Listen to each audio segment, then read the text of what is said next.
Hi students, good morning. Now we are going to see the topic is data modeling in ERM and ERD. What is an ERM and ERD? So ER is nothing but ER is a entity relationship.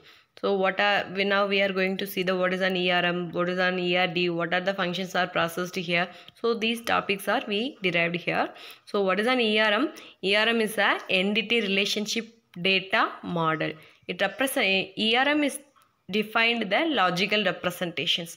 If we store some data, it may be stored like on files or table manners. So those data are saved like those patterns. If we use it on ERD, so ERD is represent a graphical representation. So it may be defined to the diagram pattern. So like ERD is the very best and easy to access the functions of entity relationship model. In ER model is a high level conceptual data model. This ER model is developed by Chen in 1976 and if the ANSI ISO standards are given to the 1977, right? So the basic concept of ER model include the three types of the patterns. What are that? Entity, relationship and attribute. What is an entity? Entity is nothing but a real world object, right? So a data entity represents a model world objects is specified for a storage and a reference of data, right? So an entity is an instance of an entity type that uniquely identifiable. So the fundamental item in any data model is an entity is viewed as the atomic real world item. So these are the entity. So each entity like has an real world objects are like a book, publisher, student, author and employee and customers. So these are the atomic real world objects for an entity. If we define some entities, those entities are represented by a rectangular box. Okay, then those entity names are represented in a capital manner only, right? Then we are going to see the what is an attribute. So here entity type, so student, class, professor, these are the entity type examples, right? And then now we are going to see the attributes. So attributes is nothing but has a set of values for an entity, right? So if we have an entity, if example for a student table, so student is the entity for those table. Table name is also called the entity, right? So if the table has some values, some attributes, those values are called an attributes, right? So entity have some set of values, set of properties, those are called an attributes. If the student table have an student ID or a student name, phone number, age and their address and their mark details, those are the column field are attributes. And then if we define the attributes, it's represented by a eclipse safe, right? And then if we give the attribute name for a only small letter, here the user can classify attributes some types like that: simple attribute, composite attribute, single valued attribute, multi-valued attribute and derived attribute. Simple attribute is known as the single component value. So those are the simple attribute. If the student ID has a single, their roll number, their register number, every student has a single ID, single roll number. So those are the simple attribute. So composite attribute is nothing but a multiple components.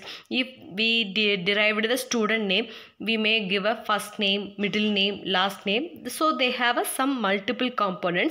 So those are the composite attribute. Then single valued attribute. Single valued attribute is nothing. If we have a single value for a single entity, those are the single attribute. This example for a student ID is the single value for the single attribute, right? Then multi-valued attribute, it hold the multiple values for a single entity, right? If we have a given address for those entity. Address have a street number, component, and floor number, street name, city name, district name, and pin code. So they have defined some components. So multi values, it gained the multi values, so it's called a multi-valued attribute. And derived attribute is nothing. If we give the date of birth, we may retrieve the age for those students. So the age attribute can be derived from the date of birth attribute. If the user refer the age attribute as a derived attribute, if they may give a 1992, the age is 31. If we want to need some value, we may retrieve the data from other attributes. So those are the attributes. And then now we are going to see the relationship. Relationship is nothing but we may connect more than entities. Those associations are called a relationship. So entities are also known as the tables are called an entity. So we may connect, we may join the two or more than entities are called a relationship.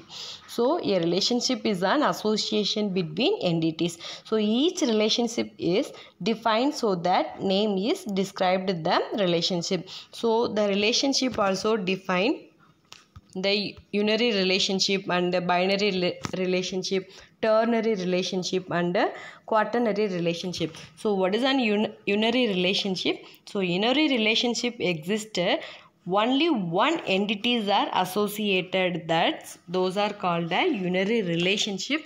Here the person is one of the entity and then employee is one of the entity. So employee have a lot of managers. So these are the one-to-many concept and one-to-one concept. So relationship between the only one entities are associated, those are called a unary relationship.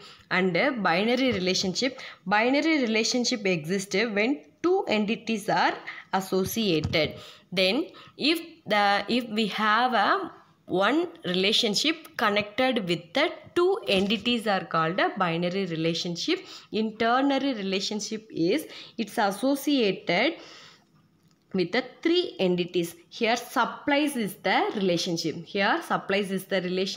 But they have three entity like vendor, part,